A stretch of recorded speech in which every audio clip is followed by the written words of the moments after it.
ধাতব দণ্ডটি এল আকৃতি করতে হবে, করো।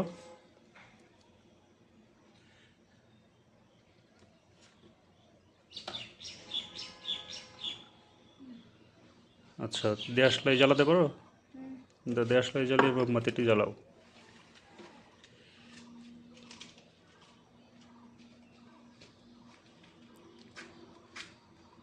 সাবধানে।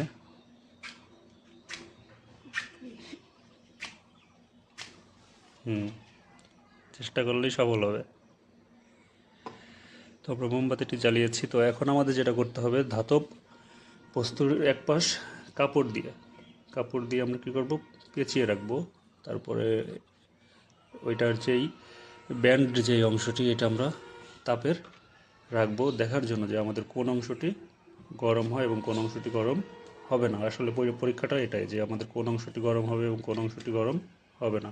তো একটি অংশ কাপড়ের টুকরো দিয়ে করো, পেঁচিয়ে নাও, সুন্দর করে পেঁচিয়ে নাও যেন হাতে গরম না লাগে। প্রয়োজনে ডাবল করে নিতে পারো।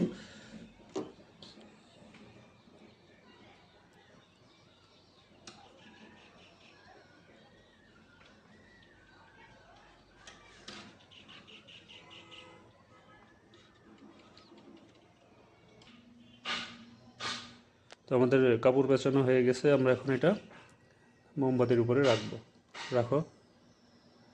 আমরা 1 থেকে 1.5 মিনিট রাখবো পরীক্ষাটির জন্য, যে কোন অংশটি গরম হচ্ছে এবং কিভাবে হচ্ছে এবং কোন অংশটি গরম হচ্ছে না আর কেন হচ্ছে না, এটাও ব্যাখ্যা আমরা করব।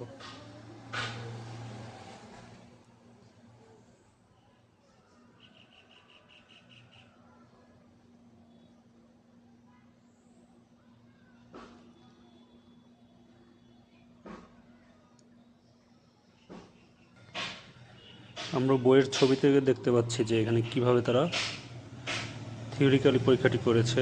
দেখুন, আগুনের উপরে বাঁকানো স্থানটি রেখেছে এবং উন্মুক্ত একটা প্রান্ত রয়েছে উপরের দিকে এবং কাপড় পেঁচানো একটা প্রান্ত রয়েছে। তো এখানে বলতেছে যে পর্যবেক্ষণ শেষ করে নিচের ছকটি পূরণ করতে, যে কোন প্রান্তে হাত দেওয়ায় গরম লেগেছিল আর কোন প্রান্তে হাত দেওয়ায় গরম লাগেনি, সেটাই আমরা দেখব।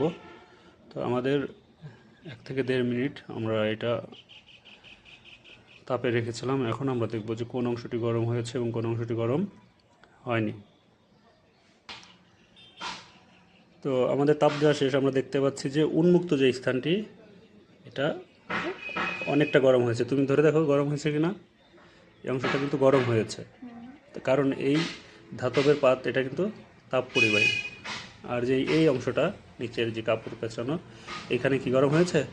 আমরা ধরে রেখেছি এটা কিন্তু গরম একেবারে হয়নি, কারণ আমরা জানি এই অংশটা কি তাপ অতটা পরিবাহী নয়। কাপড় তাপ সুপরিবাহী হচ্ছে ধাতব, আর তাপ কুপরিবাহী হচ্ছে কি এই কাপড়টি, যে কারণে আমাদের উন্মুক্ত স্থানটি গরম হয়েছে। এটাই ছিল এই রান্নাঘরের ল্যাবরেটরির যে অধ্যায়টি রয়েছে তারই একটা বাস্তবিক পরীক্ষা।